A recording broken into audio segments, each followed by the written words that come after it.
Second. আব্বা এই গুবা আজকে স্কুলে রেজাল্ট আনতে আসছি। বড় রেজাল্ট আনিস? আচ্ছা ঠিক আছে, বড় রেজাল্ট আনবি। বড়টাই না করি। যা। খেলা এসলো না তো এখনো। কি বড় রেজাল্ট আনবেনটা ঠিক নেই এসে, কি যে করবেন এটা ঠিক নেই। যাই হোক, যা পারে সব পরে লেখা যায়। আব্বা আমি তো বড় রেজাল্ট আনিছি, তুই পড়াশোনা দেখি নিগুড়ে এই আল্লাহ আমাকে ছুঁয়ে দিচ্ছি। সে বড়টা তো? হ্যাঁ হ্যাঁ, আর এই ধানের চাবিটা দাও, তোমার একটা তার কষ্ট করা লাগবে না। এই না ধরো,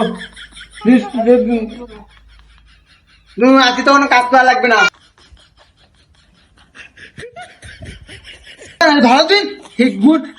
না সেলিব্রিটি বড় হয়ে যায়। বাদাম তোলা বুমরা। খেলা কি বড় রেজাল্ট এই সেকেন্ড, ভ্যানটা নেগেরি গেল আমার কাছ থেকে, গামছাটাও নেগেরি গেল।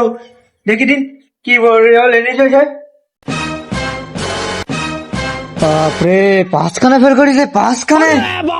সেই জন্য শয়তান আমার কাছ থেকে ভ্যানে পা গেড়ি গেল। চিন্তা করো আজকে বাড়ি আসুক, ভ্যান আমি চালাই দেবো জম্মের মতন। ভিডিওটি ভালো লাগলে ফলো এবং শেয়ার করতে ভুলবেন না। ধন্যবাদ।